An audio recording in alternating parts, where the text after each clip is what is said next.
From Interior Alaska's most trusted news source, this is the Fbx Evening News.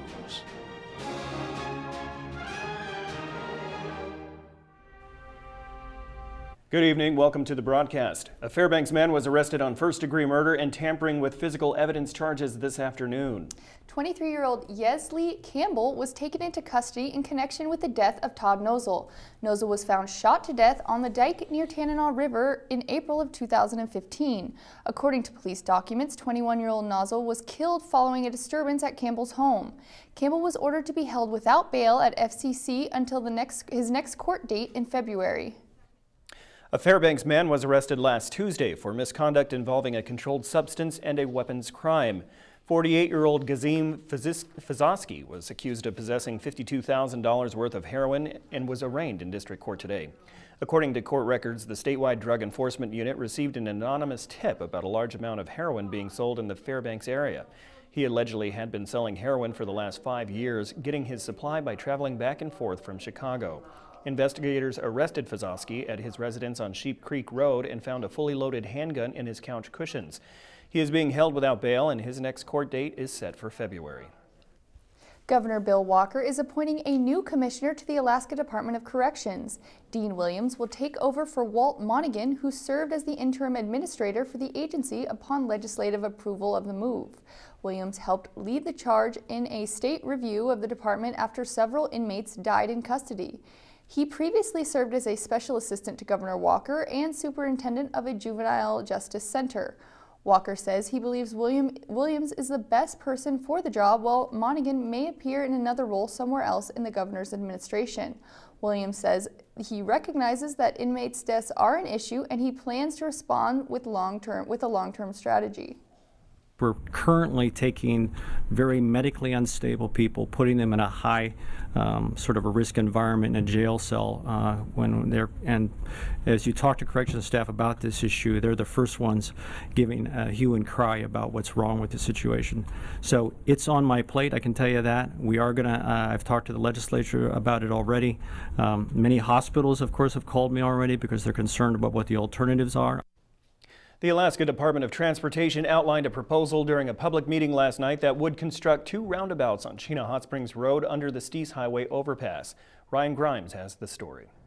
Over 200 people attended the Chena Hot Springs Road construction proposal meeting at Weller Elementary School yesterday. There, project manager cited many reasons for placing 2 roundabouts under the Steese Highway overpass.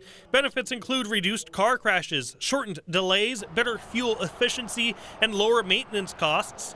DOT engineering manager Carl Heim says he heard some great ideas to bolster the plan and make it a better fit for daily commuters. I thought one of the best comments was that the potential for the icy grades out there, and a couple of the community members really thought that that was an issue, and I really appreciated that. But icy road conditions weren't the only concerns made by the people attending. Some say they are disappointed with DOT planners for not giving them other alternatives, cheaper or otherwise, for the overpass.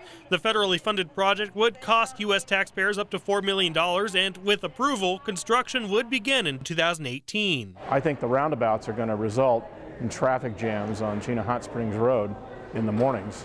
A simpler solution is to go ahead and expand the southbound ramp onto the Steese Expressway and have 2 lanes allowing cars coming from the old Steese to merge with cars that are coming from Chena Hot Springs. Fairbanks North Star Borough Assemblyman Lance Roberts says that he disagreed with having 2 roundabouts on Chena Hot Springs Road and instead agrees with Chase's solution to expand the southbound merger lane. I thought that was a very good idea. Right now you're going to have a problem because they're going to have to flatten those roundabouts, and they said they would. Well, you're coming off the old Steese and you're going to have a slope. You have all this traffic in morning rush hour coming up Chena Hot Springs. You could propagate some safety issues out because of that. Heim says DOT will take all written and public comments into consideration before making a final decision on the project. Public comment is open until March 1st. Take public comments, email, written, phone calls, and nothing is finalized. That was our mission here tonight. Our job is to come inform and listen and get good ideas. And we heard a lot of good ones tonight, and we really appreciate that. This is Ryan Grimes reporting. When we come back, well-known people around the interior are gathering at Raven's Landing tomorrow for a good old-fashioned roast. We'll have the details. Also, UAF culinary students are cooking up their classroom lessons at the Borealis Bistro. Those stories and more when we return. Stay with us. And welcome back. Earlier this month, the Fairbanks Hospital Foundation announced it had entered exclusive lease negotiation with Providence Health and Services under Western Health Connect to operate the Fairbanks Memorial Hospital, Denali Center, and Tanana Valley Clinic. Today, FMH leadership and Foundation Board President Jeff Cook held a series of town hall-style employee meetings to discuss the transition. Dr. Sheldon Stadnick, who assumed the interim CEO position at FMH following the departure of Mike Powers, announced he will be passing the baton to Dr. Greg Johnson as interim CEO. Other leadership changes were announced, but the meetings were primarily held to provide information on the transition as well as to field questions on how it will affect employees. Dr. Stadnick believes the message was well received. They were able to hear from 3 different leaders. We did not meet before this, so the 3 leaders' message coordinated so well, and because there was no pre-meeting or plan to rehearse what we said, it gives me even more confidence that the staff perceive what we wanted them to perceive, which is that it's going to be very, very strong, and they're capable and ready for a great change. Imagine learning complex cooking techniques and putting them into action under the pressure of a full-service restaurant the very next day. Well, that's the reality for a number of students studying culinary arts and hospitality at the UAF Community and Technical College. The Borealis Bistro is somewhat of a proving ground. It's located inside Hutchinson High School, and students apply classroom lessons to serve the hungry public. Around 45 are in the culinary program overall, and about 15 staff the restaurant earlier today. Students and professors will be in the kitchen every Thursday from the beginning of February to late April. Each week features different dishes with a theme and often a connection to the class. We tie that in is actually into the curriculum, so it's actually a study. What you're doing is you're eating their homework, so to speak, you know. And in our pastry shop, when I'm teaching the Tuesdays and Wednesdays, they are preparing the desserts for today's function. You learn how to properly sharpen your knife, how to walk things around, how to just interact with other people in the kitchen properly rather than just what you pick up on the fly and stuff like that. And so this program has taught me so much more. Just be on time, be etiquette, show people you're proud of your work, show your creativity through your work. Even though he just recently retired, former Mayor Luke Hopkins will once again be in the spotlight, only this time it will be for a fundraiser. Mike Schultz has more on this week's installment of That's Interiortainment. Tomorrow night at Raven Landing at 6 p.m., former Mayor Luke Hopkins, along with some other personalities, will be roasted, but for a good cause. The United Way. The show will be part of the current Funny Festival workshops that have been going on all week long, with comedians Jerry Evans and his longtime partner, Glenn Anderson. They'll be hosting the event and guarantee lots of laughs. Friday night, it's the celebrity roast of Mayor Luke Hopkins. It's going to be fun. We're going to have it's a great panel of people, and like the old school roasts, we're going to be roasting and ripping on each other just as much as Luke. And then, of course, Luke gets the last laugh. He'll get up there last. Anderson says the lineup for the show is loaded with lots of who's who in Fairbanks. On the board, we have Bill Bailey from the United Way. We have Peggy Ferguson from FDA. Bart LeBon, of course, from Mount McKinley Bank, who's, along with John Kohler, also on the panel, have done some drama and theater work with Luke. Matt Want, who is on the Borough Assembly, and Jerry Evans and myself. And we will be ripping on each other just as much as we'll be ripping on Luke.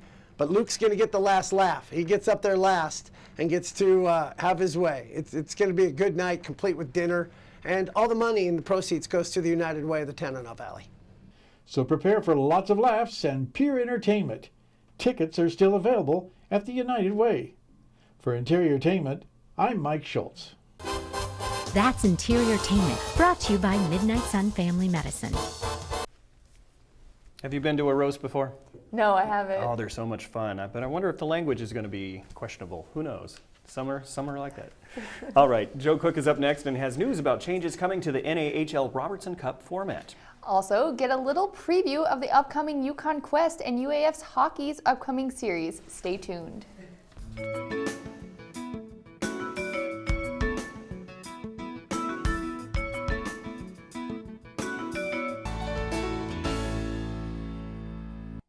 Welcome back, Interior Sports fans. Joe Cook here with your local Thursday Sportscast. After a week off to recharge the batteries, the Alaska Atlantic hockey team is back on the road. This weekend, they'll be in Wisconsin, taking on the Wisconsin Badgers in non-conference action. Prior to the bye week, Alaska earned points in 4 straight conference series. They're tied for 8th place in the WCHA with UAA. Hobie Baker nominee Tyler Morley and Nolan Heisman both have 8 points each to start 2016, which is second in the WCHA. The Nooks are 0-5 at Wisconsin, but they beat the Badgers 1-0 in 2014 in the Kendall Hockey Classic. The Badgers are on a 4-game losing streak, and they are 4-12-6 on the year. After this series, Alaska returns to the Carlson Center for a 2-week conference homestand to start February. And yesterday, the NHL announced another change to the Robinson Cup playoff format. This year, the Final Four teams will play in Edina, Minnesota. The NHL's top teams will play for the Robinson Cup in the Braemar Ice Arena in Edina. The Robinson Cup finals will be May 12th through the 15th. Seeding for the Final Four will be based on the team's final regular season standings. So now having the best record in the league will just get you a matchup with the 4th seed, while seeds 2 and 3 will play. Past couple of years, having the best record in the NA gave the team home ice throughout the playoffs. Fairbanks benefited from that when they won it all in 2014 in the Dipper. But that opportunity is now over. Head coach Trevor Stewart sees the change as a blow in the short term. This may have long-term benefits for players. It's a little unfortunate. Obviously, we got to experience that and win it at home a couple years ago, but it is what it is. And being in Minnesota, I think it'll draw a good crowd and a lot of scouts probably as well. So, it's a little unfortunate on one end, but the other end, we're fortunate to have it in a place where they love hockey and it's good access to college scouts.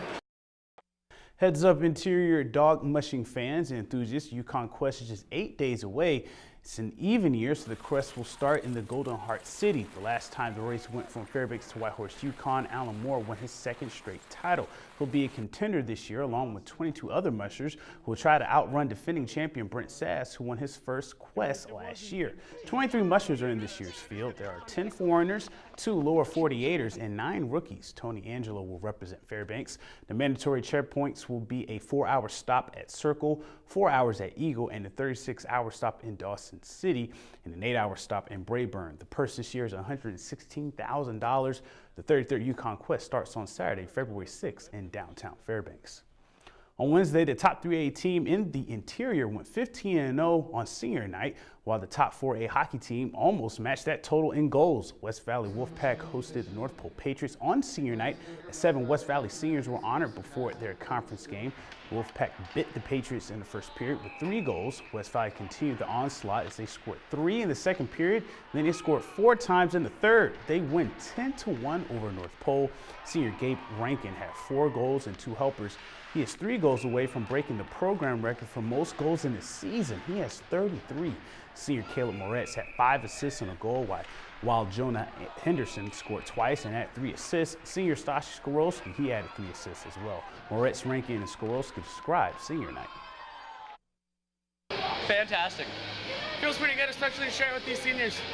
Yeah, it's great. I've been playing with these guys for a while now, but more importantly, we're getting ready to go to state here, so it comes down to us playing hard and getting the W. Up 3-0 there, we kind of backed off a little bit there, but there's always room for improvement there. I'd like to get a little more pucks on net when we get into a more competitive game like we would down in Anchorage last weekend where the ice is shrunk. We got to get pucks to net and be a little more physical.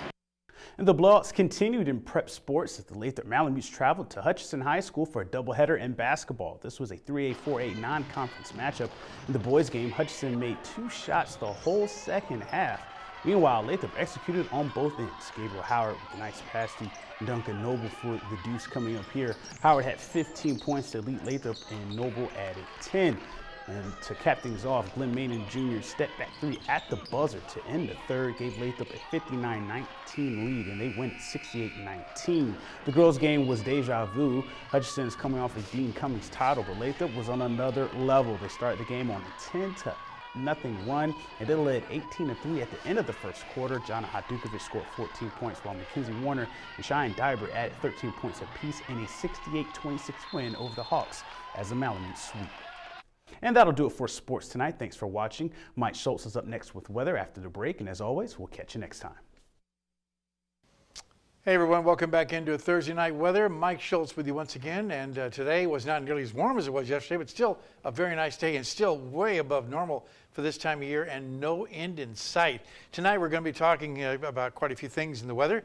Of course, once again, the above normal temperatures are going to continue right on through the weekend. It's a broken record, but it's nice to be able to say that.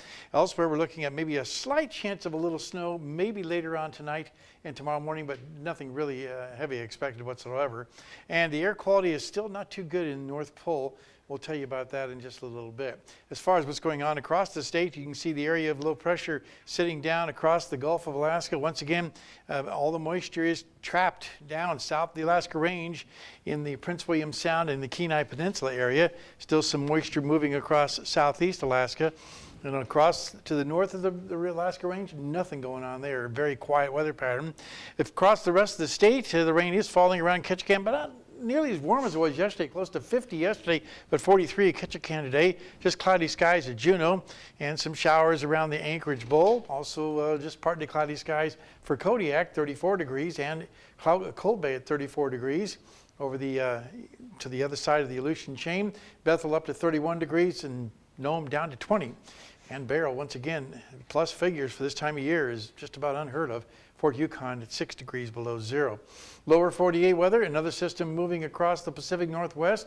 This one losing a little bit of its energy as it moves across the Rockies and the Sierra Nevadas, and that is going to move out on the plains and once again develop into a pretty good winter storm potential for much of the central sections of the country by this weekend. Elsewhere, once again, the frontal boundary stuck across the Florida Peninsula, bringing lots of weather there. And the overall picture for the West Coast, if you're heading there, a little bit of rain from Northern California northward, while the rest of California looks pretty good, high and dry, high pressure really dominating the weather map there. And the jet stream, again, warm air coming in from the south west, helping to melt all the snow that fell last week over the eastern half of the country. But to the north, once again, we're looking at showers and mixed rain and snow there too. All right, once again, time for our kids' weather. And all this week, we're talking with the kids from Two Rivers Elementary School. But tonight, we're going to have to hear from the teacher. She's got a pretty interesting weather fact to pass along. Hello, I'm Mrs. Klein, and this is my 4th and 5th grade class at Two Rivers Elementary, and we have a weather fact to share with you. Class, do you know that the windiest place on Earth is at Commonwealth Bay, Antarctica? For more than 100 days a year, the wind blows close to 200 miles per hour. Whoa! And again, thanks to Mount McKinley Bank for sponsoring our kids' weather. And next week, we're going to be visiting with the students from University Park Elementary School for our kids' weather starting Monday. All right, here's your forecast for the northern sections for Alaska tomorrow. Mostly cloudy skies at Barrow. Some snow showers in the Nome region, and just possibly some snow showers extending over to the Fort Yukon area also, 11 degrees for the high there. Here in the interior, not too bad. Isolated snow showers near Fairbanks. Cloudy skies at Healy, a little better chance of seeing some snow in the Delta Junction region. Over the southeast Alaska sections, looking at mainly showers across the region from Juneau all the way down to Ketchikan, and temperatures not too bad, 43 degrees for the high at the Ketchikan area. Over to the southwest, rain and snow for Cold Bay, partly cloudy skies at Kodiak, and snow showers for Bethel. And if you're heading down to the Anchorage Bowl area, looking at partly cloudy skies at Anchorage, some rain showers there for Homer, and rain and snow expected in the Valdez region. Well, it's a Thursday night, which means it's time for our road conditions, brought to you by the good folks at Mongold Insurance and Jose Body and Paint. On the Dalton Elliott Highway, icy patches, packed snow, and snow on the roadway. No more reports of any flooding on the Dalton Highway. That's good news there. On the Steeves and Richardson Highway, frosted surfaces, ice patches, and some winds, especially down around the Delta Junction area, but just nothing really strong, just once in a while gusty, so keep that in mind. And on the Parks Highway, snow is expected near Talkeetna with ice glaze on the road and some black ice, so pretty slick. Give yourself plenty of time to get to your destination. And as far as what's going on at the airport right now, 16 degrees after a high of 25. The low last night, 7. Record high, 42, 1945. Record low, 60 below in 1933. And your sunrise and sunset, not quite 6.5 hours of daylight, a game of 6 minutes. Our forecast for tonight, cloudy skies, 10 degrees for the overnight low. A slight chance of a little light snow by morning, but like I said, another real organized system, so nothing really heavy expected. Tomorrow, 18 degrees, isolated snow showers are possible throughout the day. And the extended forecast, once again, temperatures, what they shouldn't be this time of year, in the mid-teens to even near 20 degrees for all the way across the board there. Overnight lows also very comfortable, 10 degrees, normally 17 below this time of year. Unbelievable. And our picture for tonight, this one sent in by Connie Beckwith, a fire sunset. You can see why you call it that. Beautiful colors there. And as always, if you have a photo you'd like to share, send it to photos@ktvf11.com. We'll share it with the rest of the audience. Purdy Colors. you, Mike. Yeah, nice. All right. That will wrap up this edition of the Fbx Evening News. We are glad you could join us. Tonight on NBC Nightly News, an Iranian scientist who made the nuclear deal with the United States will speak with NBC News. That should be very interesting. That's up next with Lester Holt. Join us here 6 days a week, 6 and 11, or online anytime at webcenter11.com. All right, from all of us here at the News Center, have a great night. Good night.